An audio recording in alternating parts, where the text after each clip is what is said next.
Bueno, yo soy Laura Segura, soy gerente de Servicios Socios y de Innovación de la Unión Industrial Argentina y hoy con Paulina vamos a hablar de innovación. ¿Por qué desde las organizaciones nos proponemos innovar? ¿Cuáles son para ustedes los motivos por los cuales una organización querría cambiar la manera en la que hace las cosas?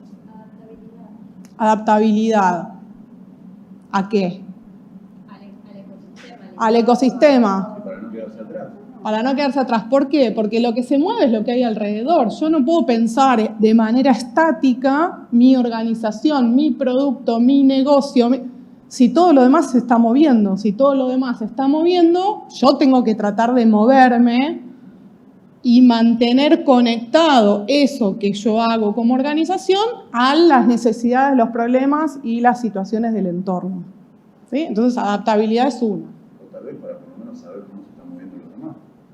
Si no me estoy moviendo yo en ¿Qué está haciendo el otro y por qué no lo estoy haciendo? Claro. Entonces, para crear un mejor valor a veces. para crear valor. Algo más rápido, más barato. Bien. Mejorar la eficiencia es hacer con menos esfuerzo, que me cueste menos hacer lo mismo que estoy haciendo. Empatía con las personas, con los clientes, el entorno, muy bien. ¿Qué más? Sí, lograr una ventaja competitiva o no quedarnos atrás. Bien, fíjense que innovar es una actividad que en general la pensamos como interna, es algo que nosotros tenemos que hacer. Pero tiene mucho, mucho que ver con lo que pasa afuera. Es como ese punto de interfaz entre lo que yo hago como organización y lo que sucede afuera. Y lo que sucede es en parte efecto de lo que yo hago, es efecto de lo que yo provoco, y en parte efecto de lo que otros provocan. Que alguien decía, bueno, mirar lo que hace la competencia, buscar una ventaja competitiva. Eso es el efecto del otro sobre el territorio que me termina afectando a mí. Paulina, ¿y cómo es el tema? Yo un día me levanto a la mañana y digo, hola, ¿qué tal? Voy a innovar. Y lo planteo de esa manera dentro de mi organización, de mi empresa o de lo que esté liderando. O sea, ¿qué es lo que me tengo que fijar yo a la hora de decir, bueno, voy a innovar?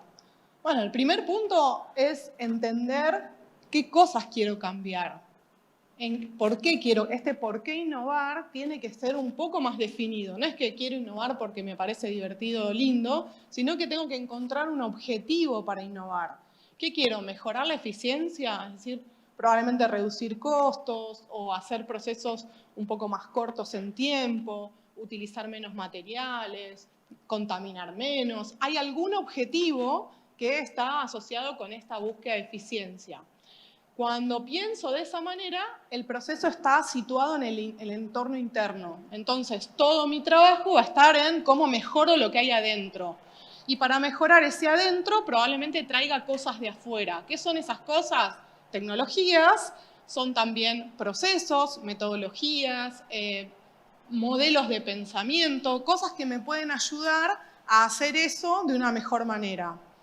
Si quiero tener una mejor ventaja competitiva o no quedarme atrás en la competencia, voy a tener que mirar afuera. Entonces ya no es un proceso puramente interno, sino que tengo que empezar a analizar ese entorno y diagnosticar. Ese primer diagnóstico es el que nos ayuda a nosotros a saber cuál es nuestro punto cero, nuestra base. ¿Qué es lo que consideramos bueno y malo de lo que tenemos? La innovación lo que va a buscar es mejorar lo bueno y mitigar lo malo. En general, esa es la estrategia de innovación, que es el primer paso. El primer paso es definir para qué quiero innovar, qué resultados quiero lograr y entender qué tan cerca o lejos estoy de ese objetivo de innovación. Si el punto de partida es clave, porque obviamente no todas las innovaciones están dadas para todas las empresas, ¿no? Hay que ver la condición inicial para que digamos, no sea una historia de fracasos, pero fracasos fuertes. En ese punto también nos gustaría introducir en toda esta charla lo que es el concepto de transformación digital. Innovar, transformación digital, digitalización. Diego lo tomó y habló muy bien del tema y lo explicó súper. Para mí, cuando hablamos de transformación digital, no hablamos de blockchain, no hablamos de innovación, digamos, todo lo que es inteligencia artificial, no hablamos solamente de lo que es impresión 3D, robótica y todo ese tipo de cuestiones, sino hablamos de un nuevo modelo de negocios. ¿Por qué hablamos de un nuevo modelo de negocios? Porque en esta última revolución que tuvimos en términos productivos y tecnológicos, la diferencia que tenemos con las revoluciones previas es que toda esta tecnología lo que tiene en común es que nos da información para tomar decisiones en tiempo real. Eso es lo que nos da. Cuando hablan de todas estas tecnologías juntas, que dicen, bueno, ¿cuál es el denominador común de todo esto? Información inmediata para tomar decisiones de negocios. Eso es lo que hace toda la generación de las tecnologías 4.0. Entonces, cuando iniciamos alguno de estos procesos, la transformación digital es una de las formas de innovar, es la que está más presente en este momento, pero tenemos que entenderla como un proceso siempre. O sea, porque yo vaya a ver a Madonna a la cancha de River, no me hace hincha de River. ¿Ok? Si yo voy una vez al gimnasio, no me hace deportista. Esto es un proceso y también es un cambio cultural, ¿ok? El que yo tengo que dar internamente a la empresa. Otra cosa muy importante de este tipo de proceso es que yo tengo que entender para qué sirven las tecnologías. O sea, la parte técnica está perfecta, la tecnología es súper importante, pero yo porque me compre una máquina y la instale, un software nuevo, no necesariamente innové, no necesariamente digitalicé. ¿Okay? Yo tengo que entender la aplicación de las tecnologías. Y para eso, no es que me tengo que hacer un tecnólogo, necesito ser ingeniero. Necesito entender el uso de esas tecnologías. La tecnología eventualmente va a ser un commodity. La realidad es esa. Lo importante es el uso que nosotros le demos. Entonces, antes de armar un modelo de negocios, la propuesta es también entender cuáles son las tecnologías disponibles y poder sacarles el mejor provecho para la aplicación que yo necesito. Yo trabajo en un centro de demostraciones tecnológicas y hay una demostración que es muy simple. Es un camión que tiene tubos y tiene una cámara de seguridad y por una tecnología que se llama Video Analytics, que es un software, lo que hace es identificar la cantidad de tubos para que, no sé, un operario no tenga que estar afuera en un día difícil, con lluvia o por ahí con condiciones de riesgo. Entonces, le saca una foto o una imagen y dice, bueno, acá en este camión se van tantos tubos. Viene una empresa y mira de que es de fabricante de pinturas. ¿Okay? Habían perdido una planta completa porque se le había prendido fuego porque una de las tapas de la pintura quedó mal cerrada. Entonces, en el proceso, en la línea, se prendió fuego, estalló y se le prendió fuego la fábrica entera. Entonces, cuando ven eso, lo que dicen es, mira esta tecnología aplicada a camiones y tubos. ¿Yo la puedo aplicar en mi producción para poder identificar cuándo una lata está mal cerrada y parar el proceso productivo? Perfectamente. Perfectamente. ¿Saben cuánto costó la implementación de esa tecnología? $3.000 versus la pérdida de una planta entera. Fíjense, y con aplicaciones muy simples y a bajo costo. Entonces, es muy importante identificar qué tecnologías tengo y poder llevármelas a mi casa, a mi empresa, a mi emprendimiento, a lo que yo esté liderando. Otro punto que es muy importante a la hora de innovar y aplicar transformación digital es tomar este tipo de procesos como un proceso integral. Volvamos al ejemplo de la máquina. Me compro una máquina y la instalo. Ok, eso que vos hiciste, por ejemplo, me compré un brazo robótico para acelerar alguna parte de mi producción. Eso que vos hiciste ahí, ok, estamos transformando digitalmente mi compañía. ¿Afecta solamente al área productiva? No, afecta al almacén, porque ahora va mucho más rápido tu producción. Si va más rápido tu producción y el almacén se llena antes, también vas a tener que vender más rápido, vas a tener que ver qué haces con el stock. Y también te va a afectar el área de compras. ¿Ok? Entonces, por ejemplo, vino una empresa con todos los recursos del mundo, con mucho dinero, dijo, me compro el brazo robótico, el más grande, que le funciona más rápido, el más nuevo, y lo instaló. Le colapsó el almacén y toda la planta. No estaba preparada para eso. Entonces, cuando yo pienso innovación y transformación digital, lo tengo que pensar como un todo. No soy un compartimento estanco. Por eso muchas veces creen que, no sé, por no ser ingenieros o no tener una función técnica, un rol técnico en las empresas, no pueden llevar o liderar este tipo de procesos. La realidad es que no es cierto. Hoy si ven los profesionales que se dedican a esto, digamos, van a ver que está muy balanceado, porque el líder de transformación digital, si ustedes van a liderar este tipo de procesos o van a contratar al que lidera este tipo de procesos, lo que tienen que tener es una visión integral y tienen que saber formar muy bien el equipo. ¿Se entiende? Tiene que poder hacer una división muy buena de recursos para llevar adelante todo este tipo de procesos. Entonces, esto es un poco lo que queremos... Tal cual, que ahí un poco en lo que decía Laura se nota que el proceso, lo que llamamos transformación digital, es una combinación de varios vectores que están asociados con esta idea de innovar a través de la tecnología o innovar usando la tecnología como herramienta. La tecnología es solo un ingrediente de esa fórmula y necesitamos tener otros ingredientes que no son técnicos en el sentido literal. Necesito tener un proceso que coloque esa tecnología en el lugar correcto y que lo setee, lo programe de manera correcta para que cumpla su función y para que dé los resultados que estamos esperando de esa tecnología. Necesitamos tener personas que operen la tecnología, que la programen, que entrenen a otras personas en el uso correcto de esa tecnología. Necesitamos tener una infraestructura que puede estar asociado con lo técnico, pero también está asociado con el proceso. Entonces, lo que dice Laura es que en el fondo, cuando pensamos en transformación digital, no es solamente la inclusión de una tecnología digital dentro de las operaciones, sino el ajuste de toda la organización para sacar el mayor provecho posible de esa tecnología.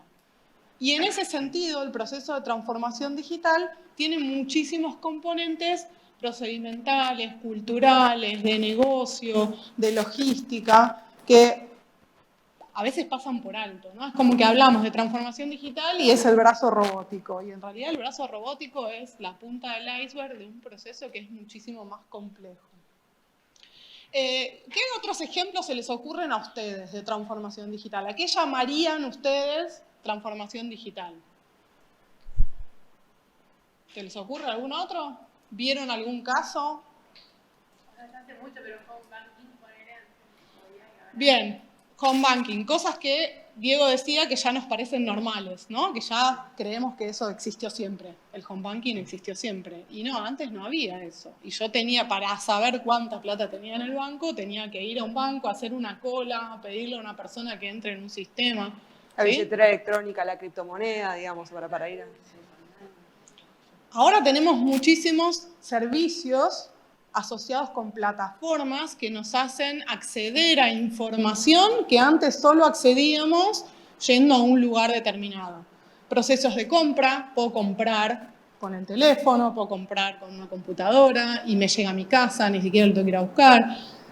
Puedo pedir un auto, como contaba el ejemplo Diego más temprano, puedo contratar un servicio de reposición de algo, no sé, de comida, de hojitas de afeitar o de jardinería. Hay un montón de cosas que me permiten, el otro día estábamos hablando también de esto, controlar los electrodomésticos de mi casa, prender el aire acondicionado, el lavarropa, programarle la estufa. Hay un montón de cosas que hoy pasan o se accionan a través de plataformas digitales. Y eso que nosotros vemos en nuestros hogares se, digamos, aumenta de escala cuando hablamos de las industrias, porque tenemos muchas más oportunidades de meternos en un proceso. A veces la transformación digital es invisible para el cliente final, porque estoy operando en la eficiencia interna de la organización. Por ejemplo, esto que contaba Lau de la fábrica de pinturas, yo como cliente de pintura, la pintura sigue viniendo en el mismo tacho y sigo usándola con el mismo rodillo. La pagás más cara, capaz. Capaz que la pagás más cara. La pagás más cara. O capaz que la pagás más barata. O por ahí no te quedan bien. Sí. Sí. Sí.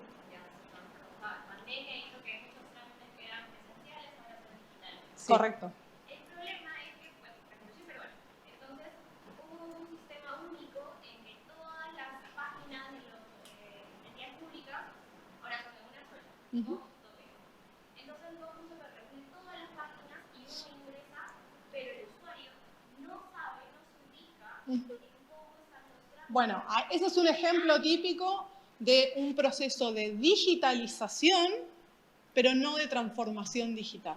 Porque yo digitalicé un proceso que era manual, pero no alcancé todavía el estadio de transformación digital en el cual ese proceso deja de ser pensado como un proceso analógico y pasa a ser pensado como un proceso digital.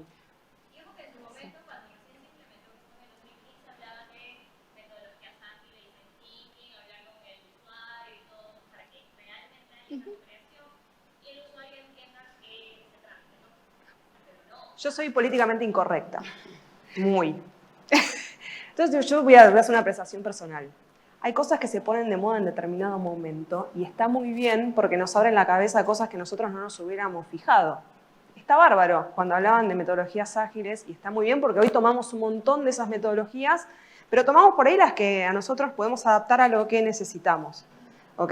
Entonces, está bárbaro, pero digamos, hay que relativizar un poco ese tipo de cuestiones. Por eso la idea que nosotros tenemos hoy, yo cuando decía que te venden transformación digital en el kiosco, es porque todos hablan con una autoridad que muchas veces es, bueno, está bien, me hablaron, ahora sé que es blockchain.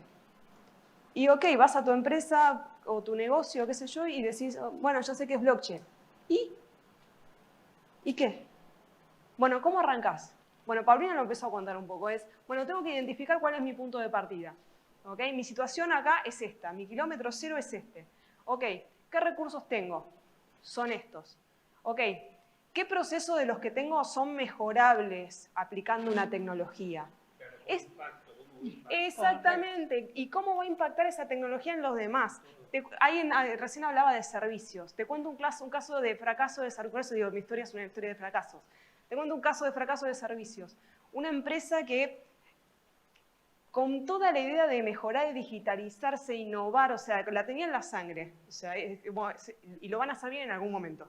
CRM por un lado, sistema contable por otro. Los que estuvieron alguna vez en alguno de esos procesos saben que son dolores de cabeza, porque cuando vos digitalizás un proceso significa que tu proceso está ordenado, o no, y ese es el problema. ¿No? Porque yo tengo que identificar puntos críticos, ese tipo de cuestiones. Bueno, les tuvimos que decir, muchachos, esos dos software nunca se van a juntar porque no son compatibles. Y llevaban 3 años implementando cada uno. ¿Ok? Entonces, yo tengo que identificar cuál es mi punto de partida, digamos, y qué es lo que yo quiero hacer. Y en base a eso me tengo que fijar si la tecnología que quiero aplicar es compatible con mi empresa, el estadio en ese momento. Porque quizás tengo que volver un paso previo y decir, no, primero tengo que estandarizar mis procesos, porque si no tiende al fracaso. Sí, también creo que va de la mano de un mindset, ¿no? Porque si yo solamente quiero innovar o me meto y no incluyo a todos los involucrados, totalmente. Estoy cometiendo... No, por eso hablamos de esta figura. Un error táctico. Líder de transformación digital o líder de innovación.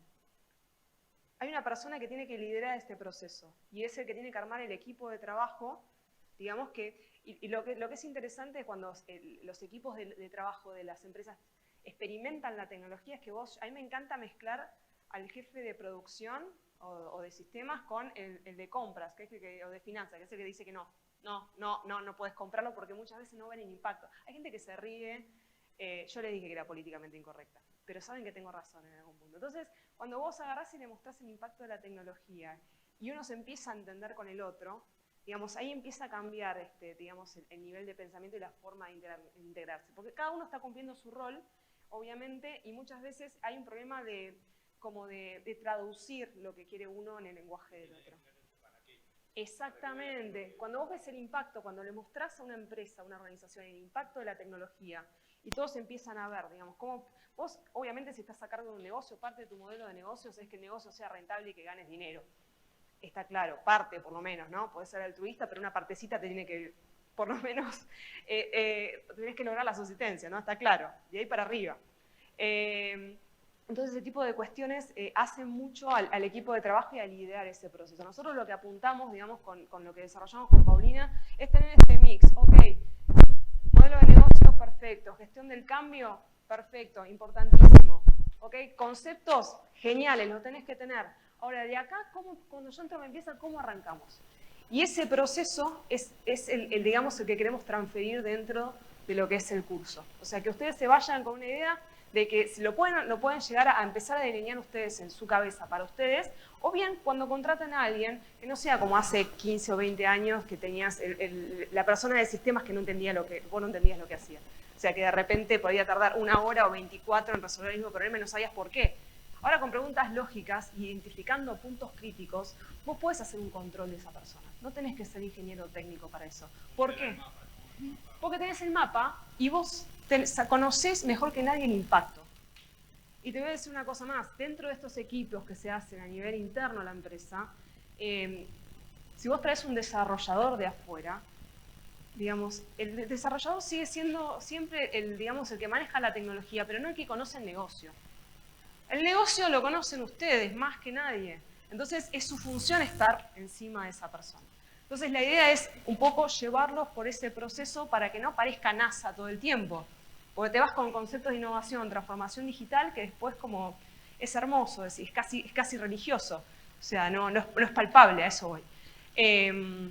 Ahí va un poquito a esta última pregunta que teníamos, que es ¿por qué nos cuesta tanto innovar? Si la innovación es tan linda, tan buena, tan útil, tan divertida y usamos cosas nuevas, ¿por qué no hay tanta innovación dentro de las organizaciones?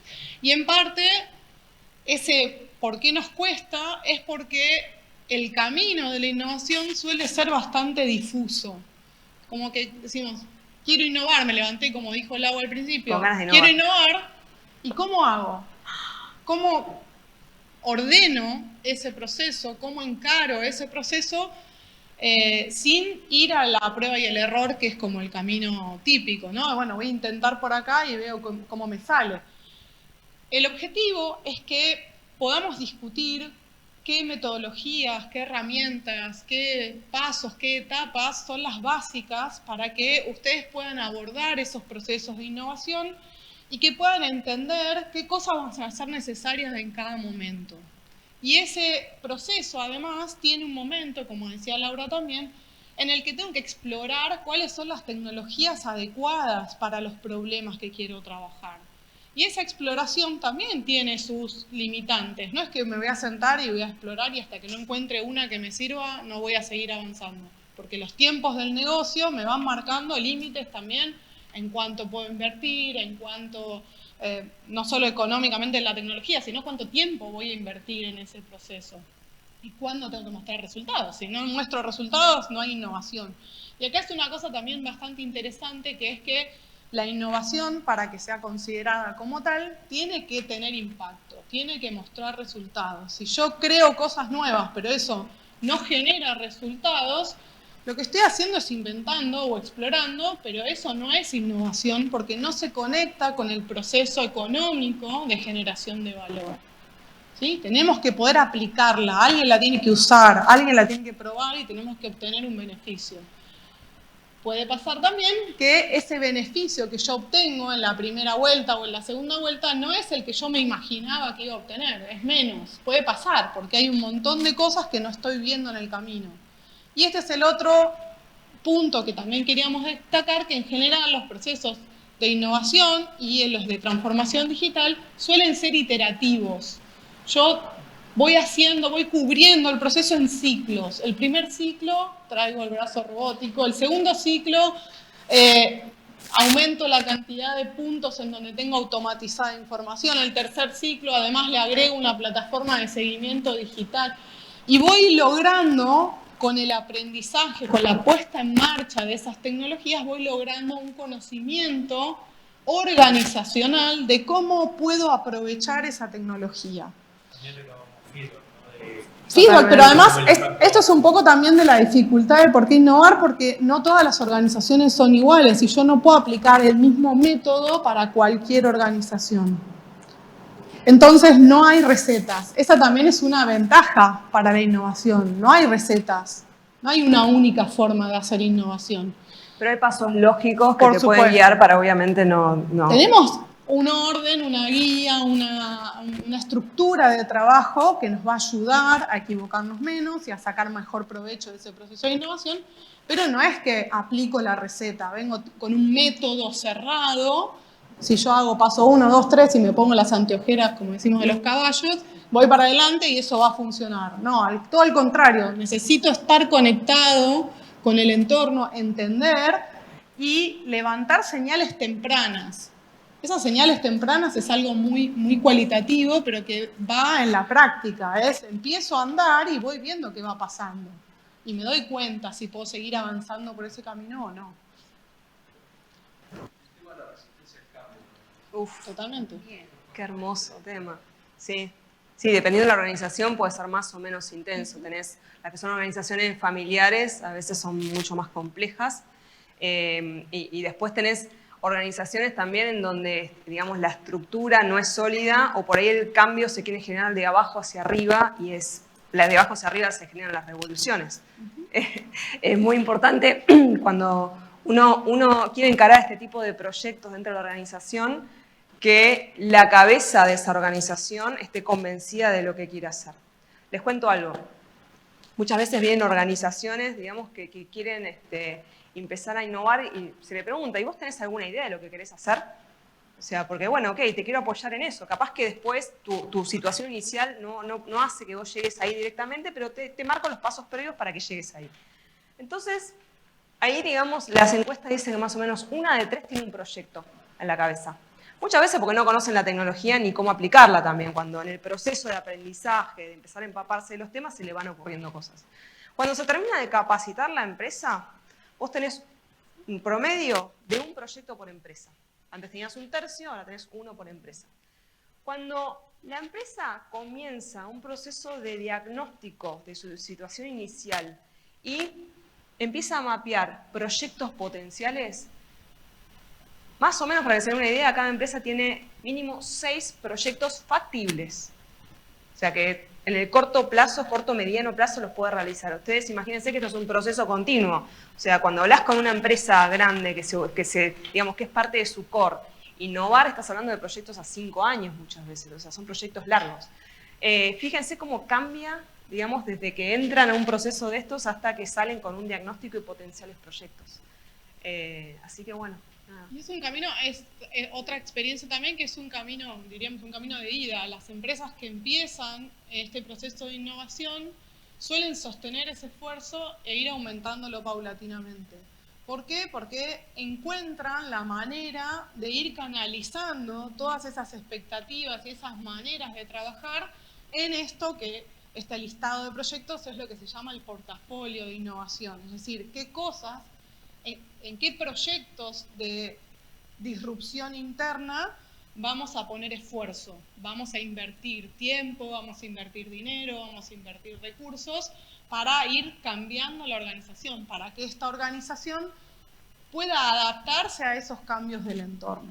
Después tenés incentivos, que digamos, cuando hablas, muchas veces tenés resistencia, pero viene muchas veces el personal y te dice, bueno, me estás poniendo esto, me estás controlando. Y la verdad es que la finalidad no es controlarte, sino es hacer tu proceso más ágil, más rápido. Muchas veces lesiones de trabajadores, digamos, se corrigen, digamos, o no se producen más porque la tecnología ahora los está ayudando y los está, digamos, haciendo que su trabajo sea más sencillo. Obviamente te da información eso siempre, pero no es la finalidad controlar justamente al trabajador. Muchas veces lo que hacen las compañías es generar incentivos, que eso funciona súper bien. De hecho, empresas importantísimas como Toyota tienen ese tipo de incentivos dentro de su propia empresa, en donde las áreas compiten por a ver quién es más productiva en cierto lugar o quién genera más innovaciones o pequeños cambios dentro. A ver, ¿quién conoce mejor un proceso operativo? El que lo hace permanentemente. Entonces, si yo te premio a vos por mejorar el proceso, es un aliciente a que vos quieras mejorar. O sea, no hay otra y funciona súper bien dentro de las empresas eso. Entonces, cuando uno encara un proyecto de digitalización, transformación digital, innovación dentro de una empresa, es importantísima no solamente la gestión del cambio, sino también la comunicación interna. Tiene que haber una dirección que esté convencida, digamos, y eso genera una nueva visión que es digital de la empresa. La empresa, vieron que tiene misión, visión y un montón de cosas que hablan del espíritu de la empresa. Generas una visión y una misión digital. Digital. Modelo de negocio distinto, digital. Entonces, eso hay que comunicarlo digamos, a todo el personal y tiene que ser clara esa comunicación. Se va a implementar esto, va a afectar de esta manera, nos vamos a capacitar de esta. Vos que hacías esto, que era un trabajo altamente arriesgoso y que ahora, digamos, va a haber una máquina o lo que sea que lo va a hacer en tu lugar, te vas a capacitar en esto y vas a hacer otra cosa. Por eso también hay que decirlo, digamos. Estábamos hablando hace un rato del tema de, no sé, el tema de peajes, el tema, no sé, de por ahí, me tocó dar una nota donde un locutor se había quedado sin trabajo porque lo había reemplazado una máquina, ese tipo de cuestiones. Y la realidad es que lo que genera este tipo de innovación, como pasó en todas las revoluciones industriales, obviamente hay trabajos que son los más apelativos y riesgosos que van desapareciendo, pero se generan un montón de trabajos nuevos. Entonces el desafío que nosotros tenemos es capacitarnos en los trabajos nuevos o bien poder liderar estos proyectos o bien capacitar a las personas, digamos, que van a tener que reconvertirse a otro tipo de puesto laboral para que sigan en su empresa, ¿no? No. Es interna, Correcto. es 100% interna también. Por eso, Paulina lo decía muy bien, hay cosas que cuando vos arrancás este proceso te quedan lejos, pero a medida que vos vas dando pasito, no es que das un pasito en un área, sube todo, sube los recursos humanos, sube la digitalización, sube la forma, digamos, de estandarizar procesos de intercambiar información, se vas acostumbrando a que las áreas se intercambien de la misma manera. Entonces, ya escalar ese tipo de innovación es más fácil, porque vas generando cultura interna. Pero, sí. A veces tengo el sentimiento de que, o sea, obvio que a mí me encanta todo esto, pero de que la innovación excluye a cierta área de la sociedad. Tipo la gente mayor, la gente que no tiene acceso a la tecnología, o esas cosas que ponen un banco mismo.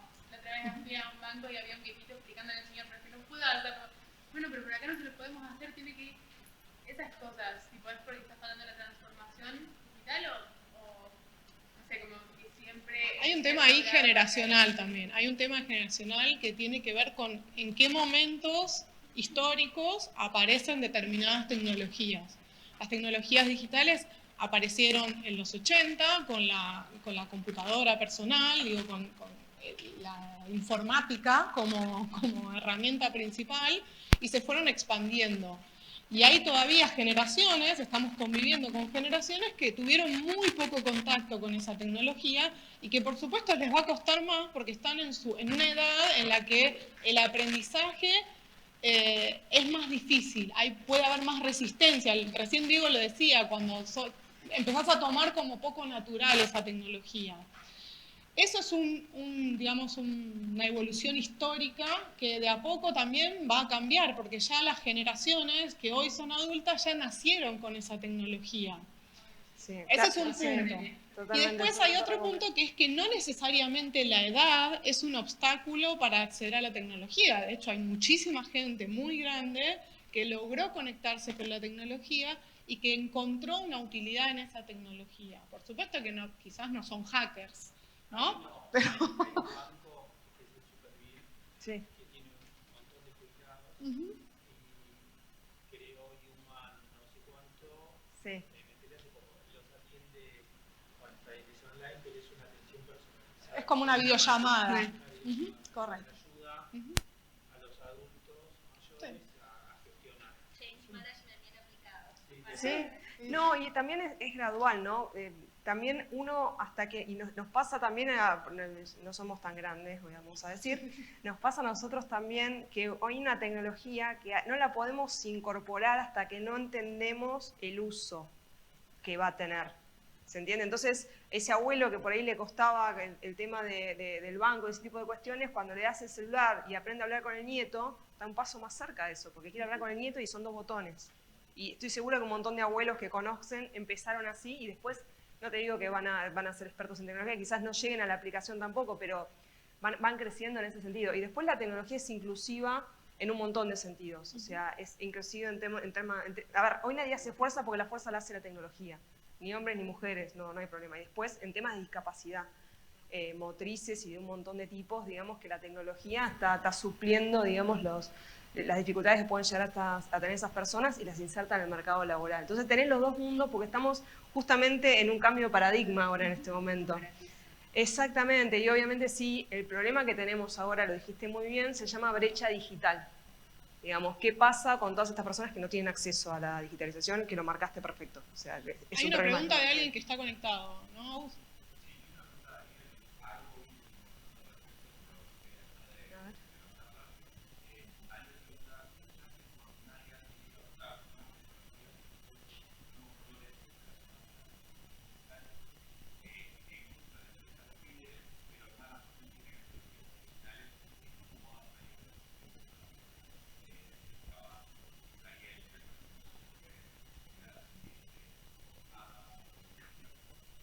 Coaching, al management, eso para arrancar, que se contraten a un psicólogo y se encierren un fin de semana. Hay dos, en este punto hay dos posibles caminos.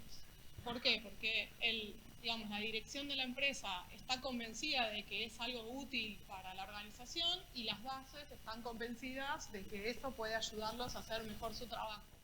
Entonces, ahí la estrategia de pinza, ¿no? El management desde arriba, o la dirección desde arriba, presionar para poder y asegurar que los recursos van a estar disponibles para esa transformación, y desde abajo también se puede hacer presión.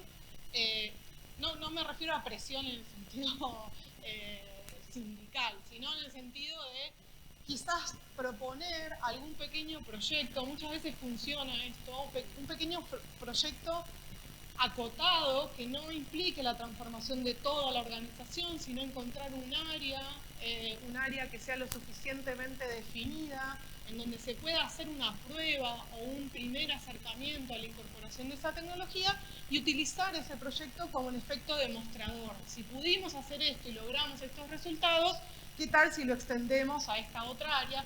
Y empezar a hacer ese proceso de contagio interno entre las organizaciones.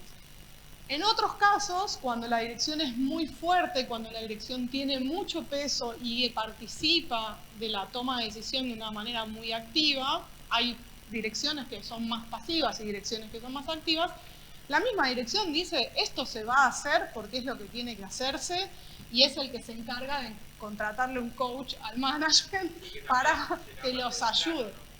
Por supuesto. Depende del tipo de organización, y lo que necesites. Digamos, claramente ahí si tenés una alineación de la cabeza y digamos tenés un sector medio, por mandos medios, por lo que estoy entendiendo, que no están, digamos, no están on board en todo esto, y también es un tema de comunicación ahí. Digamos, está haciendo esto, ¿por qué se va y cómo te va a beneficiar? Es por la innovación abierta, en muchas empresas no pega por lo mismo, porque piensa que les van a sacar los puestos de trabajo, que de alguna manera va a afectar la posición que tienen, y equivocado en general. ¿Cómo?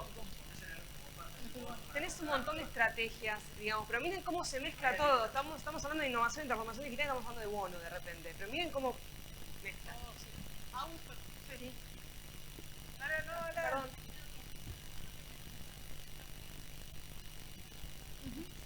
Sí, hay un montón de empresas que lo hacen.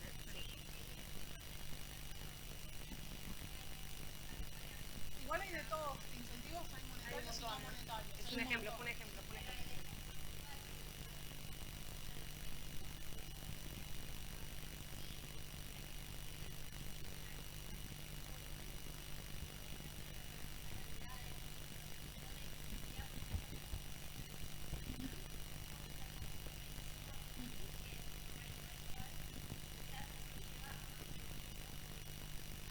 Bueno, pero eso depende de tu empresa y qué tan intensiva. Yo me encontré con una empresa, mi historia de fracaso. Me encontré con una empresa que dijo también, tenían la innovación como el core de su empresa, y no era una empresa o sea, que tenga que invertir tanto en ciencia base, en incorporar lo nuevo para mantenerse en el mercado. Era una empresa que inició el proceso para tener mejoras productivas, comerciales, de costo, para abrir nuevas líneas digamos, productivas, ese tipo de cuestiones, pero no tiene el core principal, la innovación permanente para mantenerse en el mercado. ¿Okay? Entonces, ¿qué pasó? Se pasaron. Empezaron a invertir en generar un montón de innovación que no era aplicable a los procesos en ese momento de la empresa, no eran monetizables. Entonces ahí hay que ver, digamos, qué tipo de empresa es, cuál es la visión de la empresa, y en base a eso evaluarla, digamos, no sé, si querés seguir invirtiendo, quizás sea innovación abierta la respuesta y no en innovación interna, digamos, eso hay que evaluarlo en el contexto. Aus, ¿había otra pregunta? Sí, para ir cerrando, hay una pregunta de Daniel que consulta si podrían delinear las principales etapas ordenadas para llevar adelante el proceso de transformación digital. Tiene que venir al curso. Sí, de tiene que venir una al manera curso. muy general, podríamos decir que hay 3 pasos. Hay un paso que es el de diagnóstico, en donde yo tengo que entender dónde estoy parado y qué quiero cambiar de todo eso que sucede. Hay un segundo paso que es la exploración, es de cuántas maneras puedo encontrar para cambiar eso que tengo que cambiar. Y un tercer paso que es la implementación, que es cómo bajo esa propuesta a un plan concreto, a un plan operativo, que me permite accionar sobre ese punto que yo quiero cambiar. En líneas, estoy hablando de súper alto nivel, pero en líneas medio generales, pasa de todo. Eso, claro, y cada etapa además tiene su complejidad y tiene sus problemas y su lógica. Y puede que estos 3 pasos se den en 3 meses o se den en 3 años, dependiendo también de qué tipo de problemas y qué tipo de situaciones son las que quiero abordar dentro de la organización. Y ahí, un poco con esta cerramos. Muchísimas gracias por sumarse a la discusión, a la conversación, y están todos invitadísimos al programa de innovación y de transformación digital. Gracias a ustedes. Y de representación de toda la universidad, queríamos agradecerles por haberse sumado a esta nueva edición del Ditela Open. Quedamos súper a disposición por cualquier consulta que tengan relativas a los programas que nosotros vamos a estar dictando en este primer semestre, ¿sí? Que tengan todos y todas muy buenos días.